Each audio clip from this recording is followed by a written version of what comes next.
Good afternoon, everyone, and Happy New Year to all of you. My name is Andreas, and it's a great pleasure to be back hosting the Real Vision Daily Briefing here on the first true trading day of 2023. And what a day it's been. Tesla's down more than 10% again in an overall negative day on equity markets. Energy suffers big time. Natural gas slides below $4, and the US dollar is back in fashion in foreign exchange markets again, as we've seen lower bond yields across the globe. So welcome to 2023. It's going to be a year of great macro turbulence. Again, it seems energy obviously off to a bad start to the year, and therefore we are going to ask the question today whether the same playbook for energy holds in 2023 as it did in 2022. And I'm pleased to be joined by one of our tremendous regulars, Tony Greer, founder of TD Macro. Tony, Happy New Year. Good to see you again. Happy New Year, Andreas. Great to see you. I'm dying to find out who you're going to ask the oil question to. Let's try you, Tony. Obviously a bad start to the year for energy. Tesla suffers big time as well, but speak to this turbulence that you've seen in today's price action. Yeah, there's a couple of things going on today, Andreas. Like it's the typical start of a year where there's a couple of things, taking place that I could have seen happening with my crystal ball. And there are a couple of things happening today that are hitting me and my P&L like a frying pan to the side of the head, and it's really hurting. So to start with what, to pick up where you left off, let's talk about that big breakdown in Tesla first, right? Picking up where it left off, right? Changing the calendar has not changed anything for some of these technical moves in the tech stocks, right? We were talking about Tesla and we were talking about the potential crash pattern that we recognized, and that's what's playing out. That's what's weighing on tech. Now you've got Apple following suit right behind it with another big breakdown through what looks to me like the neckline of another crash pattern. And if we're starting off the year in a bad note for Apple, we're going to start off the year in a bad note for the stock market. It looks like that weaker China PMI data that came out this morning that was a little bit worse than expected for December is having tremendous fallout across the commodity complex. And I'm talking hair-raising fallout. I mean, we've got 2 Sigma slides today, Andreas, across the Bloomberg Commodities Index, oil, XOP, XLE, the refiners, commodities, soybeans. I mean, there's an outside reversal day down in oil. Like, this is not what natural resources bulls want to see on day one. So we can pick this apart wherever you want, Andreas. Where do we start today? Well, I think it's interesting to start with the China topic. One of the things that I've noted when I've looked into reopenings of other economies globally is that they actually tend to disappoint initially as a consequence of expectations being built up ahead of the actual reopening. So at least this could be one explanation for the negative disappointment to the PMI number out of China this morning. But what do you make of this China reopening story? It's on everybody's lips ahead of this year, but is it something that you can trade? It's going to have to be, right? If they're going to be honest and forthright about an actual reopening, then we should see a bounce in the economic data, right? Like that's not something that they're going to be able to hide, cover up. I mean, it should be something that are the next set of, obvious data points that come out and start moving the markets. You would think that that's a bullish commodity case. What I see on the screens today, Andreas, I can only explain like in one way to myself, if that's okay. And since I'm the only guest on the show today, that's what you're stuck with. But I guess, seeing that data come out weaker than expected for November and December in China, when the whole world spent the last probably 2 weeks of the year pivoting their brains towards, hey, we're going to have a China reopening on the tape here. What's that going to mean for the commodity space? And probably picking up bits of commodity exposure or natural resources exposure along the way. Then we walk into this frying pan piece of data this morning where it's weaker than expected. Everybody that's long commodities that just bought them is probably a little bit skittish on the first day of the year, not wanting to take a big haircut on their P&L. And now you've got, a confirmation data point that you're wrong. The first thing that hits the tape is you're in trouble today. So I could see this being a little bit of a kitchen sink number where this is maybe the bottom of the PMI swoon for China, and we start to see a pickup into a reopening, and maybe it starts off really, really slow and barely noticeable, way behind what everybody thinks. We kind of picture, as traders, you picture reopening, and that means like 40% GDP growth. You know what I mean? Like in your head, where everything is just going to gush at once, and it doesn't happen that way. So, like you say, we probably are going to get, a little bit more of a muted restart than the world's expecting. Maybe this is where everybody had to bail out of their initial commodity positions. And, to me, even though this damage is very major across the commodity complex, it hasn't broken many trends just yet.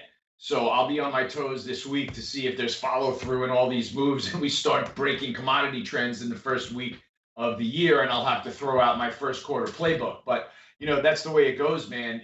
We're gonna have to roll with the tide this year. At least we've got what looks like a tradable gold breakout. Andreas, would you agree? The thing that I like the most about gold is taking a step back and looking at the chart and noticing that we just held a 50% pullback at 1600, which was a pullback from the move from the lows around 1150, 1200 to the highs at around 2075. We pulled back 50% to 1600 last year, held, recovered moving averages, the dollar turned south, and gold broke out. So it looks like to me this is one of the more tradable events or dynamics and setups that I can look at this year. We've been bullish metals and mining since they kind of got above their moving averages again, and I think that's a trade that we're going to have to chase this year if the dollar is going to be on its ass. So I'm open to your thoughts as well, Andreas. What do you think about the metals and mining space? Tony, let's have a look at positioning into 2023 before we talk about the playbook for this year.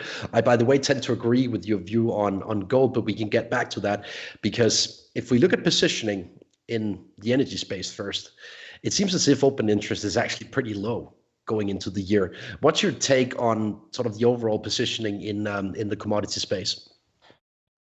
It's certainly not something where there's a long position in any of the commodities with a bullseye on it that people are staring at to have to cash out on the downside, right? We're not at the point at all where there's a large speculative bubble in anything across the commodity complex. And, like you said, the open interest in oil continues to fall. It looks like a commodity that's coming off the board, for Christ's sake. And I don't really have a great explanation for it other than speculation is definitely not in the markets. So when I look at OI getting washed out, when I look at the spreads, the calendar spreads getting washed out back to flat territory from steeply backwardated territory, when I look at the crack spread pulling all the way back to historic support and holding, the oil market to me is like I have said a couple of times in a conversation with Cuppy, it's washed out and ready to go. So these kinds of starts to the year are super disappointing. I'm hoping that is really all based on China data. I don't see positioning being an issue right now at all, and we'll know it with open interest this small if there becomes a big bubble long position in WTI or in diesel or something like that. But right now, there absolutely is not one. So, I would imagine this is weak-handed players and maybe guys that came in through the turn of the year long, hitting the first set of bids that they see. Tony, back to the playbook for this year in relation to the playbook that worked so well for you in energy space in 2022. Is it something that you can replicate, and what worked so well last year? Yeah, so, last year we saw the obvious attack on supply by the West. We saw China in lockdown for the better part of the second half of the year, you could say. We saw the massive SPR release, which was probably the lone seller for the second half of the year, right? A lot of those dynamics are going to be even more positive for oil on this side of the year, right? We've still got growing gasoline demand. We've still got the Biden administration probably coming down to the end of its SPR sales because we're on the other side of an election. And I think that the setup, as long as global gasoline demand doesn't really slide into an abyss, which is not necessarily a necessary event to happen during a recession, then the oil market is going to be set up to be just fine against this year, right? There are low inventories across the board. There are extremely elevated crack spreads as a result of the strong gasoline demand. We've got E&P companies, refiners, and oil services companies all printing better than expected earnings and improvements over last year. So I think we are still set up for a bull market in energy, even though the calendar has turned. I don't see a lot standing in the way of it this year, aside from, unless we get to a positioning issue, unless there's less attack on supply or a slowdown in the transition to carbon neutral, or unless there's another massive SPR sell program, which if there is, then that's going to have to be the last one that we see. So I just feel like we're set up for success again, and I think that we can trudge higher this year. I think one of the more vibrant sentiment signals that I got over the holiday, just having like half an eye on things, is that the world is expecting a prolonged and very deep recession, right? I think that's what like economists are looking for. I think that that's what the big banks are looking for. And I don't know that we're set up for gasoline demand to fall necessarily, no matter what happens. And I just feel like recession fears are overblown and probably a little bit over dramatic. So I still think we're set up for success, Andreas. At least I can add that if we were to see another sellout of the SPR, then it would be of the Chinese SPR, not the US SPR, because they have a strategic petroleum reserve as well, and they could decide to utilize that amidst the reopening. But again, that would be because of a reopening, and that would sort of counter the effect from the selling of that SPR. But Tony, if we look at energy technically speaking now, it's obviously a big blow here on the first trading day of the year, but let's have a look at crude oil from a technical perspective. What are some of the levels that you watch on the downside in terms of support for now? $65 level, like sort of the lows of last year, Andreas, is really relevant for me. That was the high in 2018, and then there was the slide into the lockdown, and then it was the high in 2021 when we tried to break out coming off of the lockdown lows. And then once we got above 65, we retested it twice on the downside and then rallied to 130 during the Russia-Ukraine invasion, right? So it's kind of not shocking to me that as oil came off in the end of the year last year, the pace that it went down slowed as we got to the low 70s. And I think that it's because that 65, 70 level is still a huge pivot point in the crude oil markets, technically speaking. So if we stay above there, it's really easy for me to stay bullish and not sweat it too much. If we get below there as a technician, I'm going to have to be concerned. But I'm still counting on the fact that we're going to continue to attack supply, and I don't think that there is going to be the political desire to spill more of the SPR on this side of the election. I just don't. So we'll see what happens from there. But these companies have been in great shape. You hear good news out of the CEOs, and price action rules, man. They still look great on the charts. What about the refiners trade, Tony? I mean, we've talked about crack spreads over and over last year as sort of a live measure of profitability for refiners. We've seen a pullback in the crack spreads. What do you make of that and the refiners trade now? Same type of pullback as the pullback in calendar spreads, Andreas, where we pulled back to those historic levels where the crack spread actually broke out from, which was probably in the low teens or so, bounced off of that level 2 or 3 times, and have now settled back into the mid-20s, low 30s. And that is really positive for the refiners. That's a great measure of their margin. That's a great reason why, Marathon Petroleum blew out earnings in their last quarter and guided the next quarter much higher. And we've seen mostly that from the refineries. So they're still going to be playing against pretty weak comps. And I think that they're set up to be some of the leaders of the oil market this year. I think that they can outperform, exploration and production and certainly oil services by a large margin if the crack spread stays elevated. And that's going to be a function of global gasoline demand. That's the global market setting the price for, what they'll pay for gasoline to get cracked. So if that stays intact, refiners are going to be in good shape again this year. Tony, in conjunction with this reopening discussion on China, what do you make of copper? I mean, it had a nice bounce during sort of the early stage of the rumors surrounding the reopening of China. But what about now? Is it something that's on your radar as a long trade into 23 here?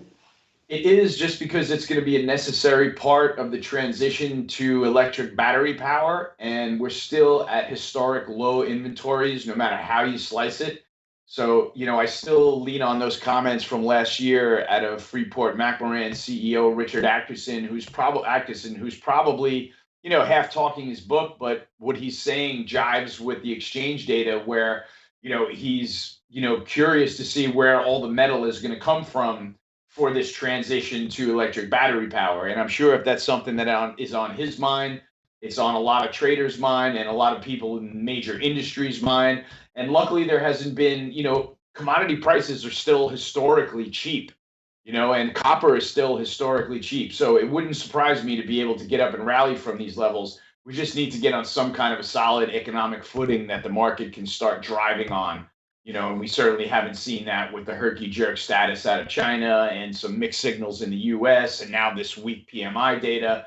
Just been tough to get out of the gate, but it's not breaking down, and it held a huge technical level on the way down. I think it was the 2018 highs of around 7K, 6,500, I think, that we held on the pullback LME prices, and that's just another good sign if we hold that historic level and bounce. Obviously, we're seeing a setback, but I don't know. I can't get bearish commodities down here, Andreas. I just can't.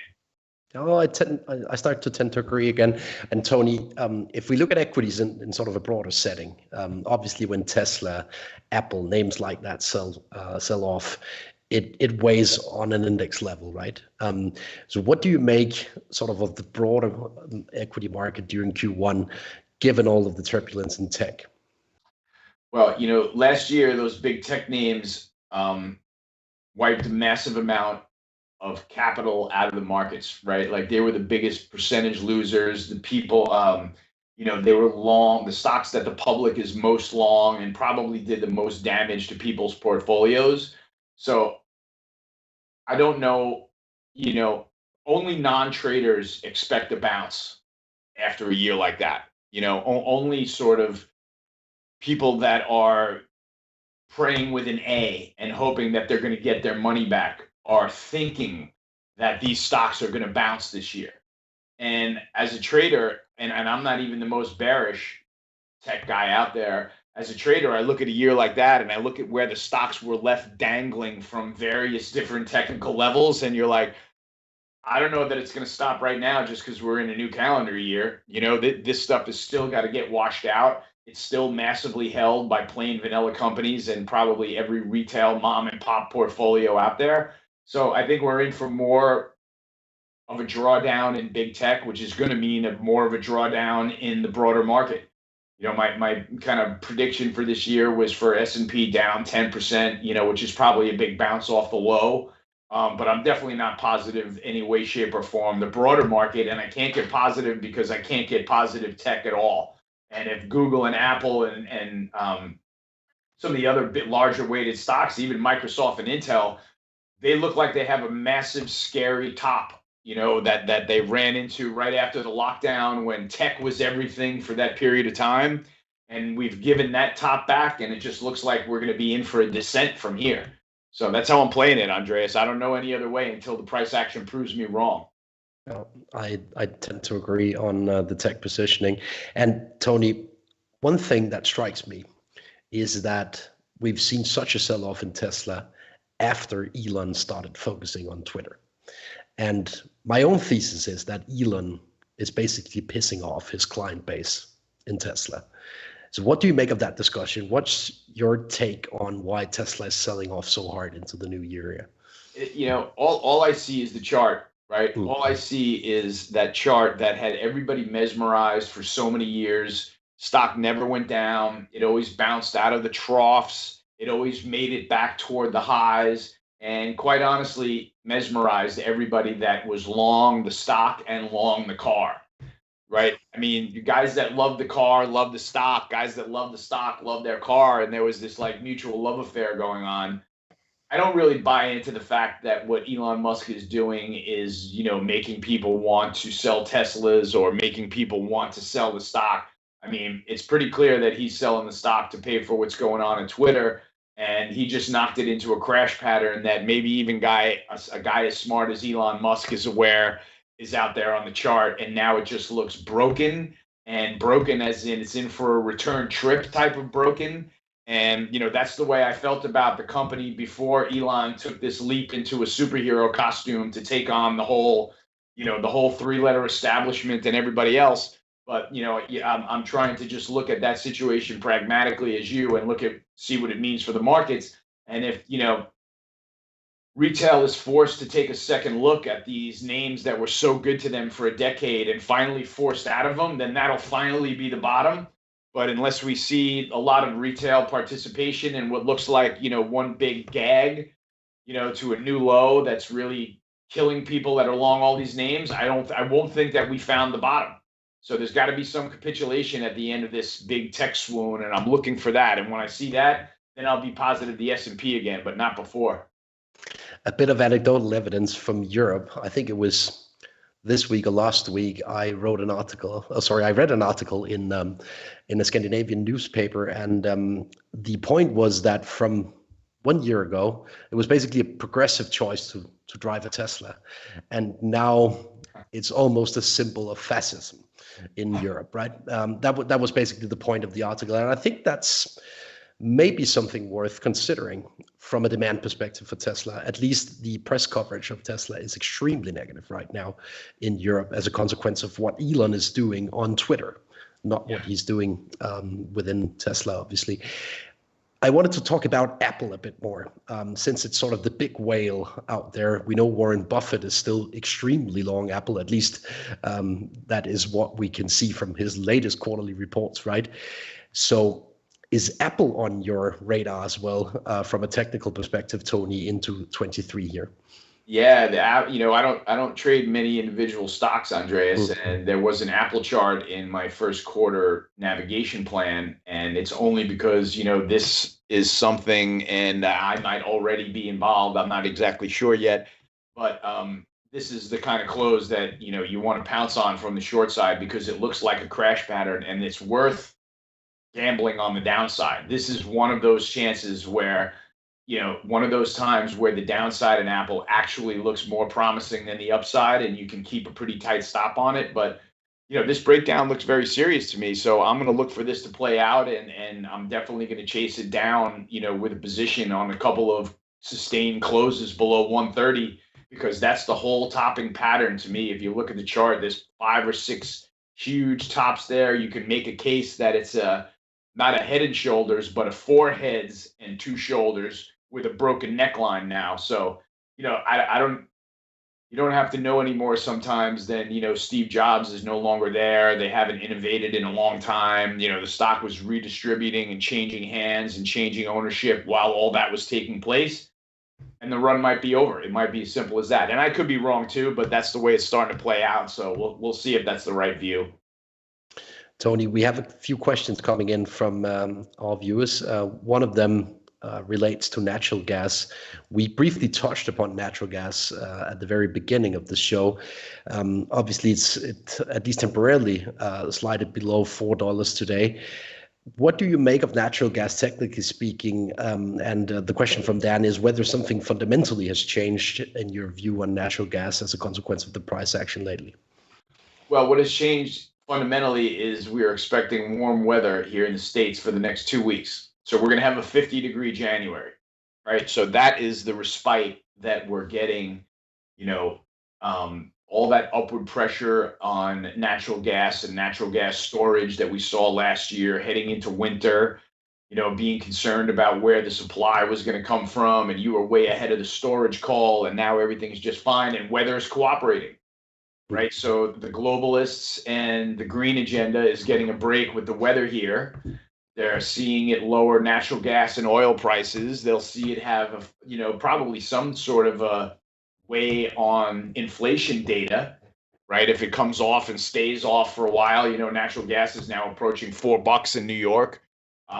Sitting down here at that price, which is roughly half of what it spent last year at. All that stuff is going to filter into the inflation data and probably help it drag for a little while until we run into another issue about supply, right? And God forbid we run into a period where Mother Nature goes from being completely agreeable to being completely disagreeable, we will be chasing natural gas on the upside, as sure as there's a nose on our face.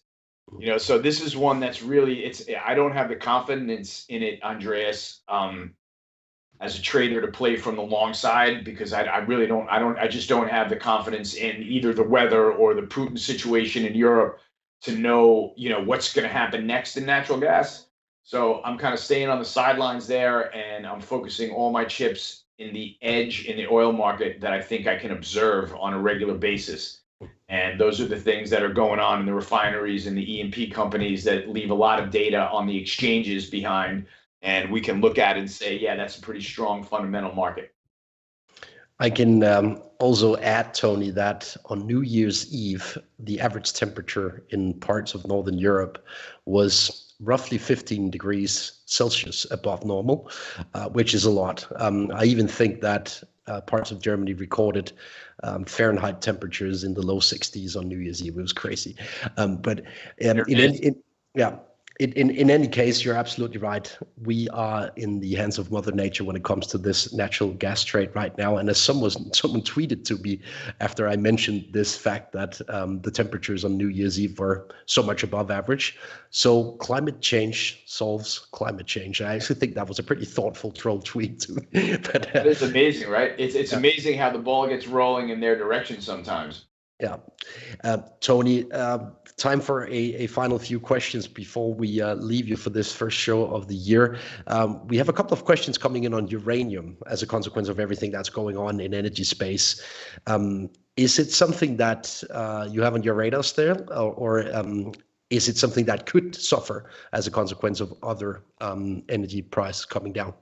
Yeah, it's still very much to me a fade the green agenda trade, right? Where if you think rationally about it, nuclear is the best solution, right? Pragmatically, energy traders are all well aware that nuclear is the best solution, right? We get the most bang for our buck, and the waste is totally now disposable and cleanable, and we can guard things and make sure that we have a safe a safe nuclear infrastructure, as safe as we can make it.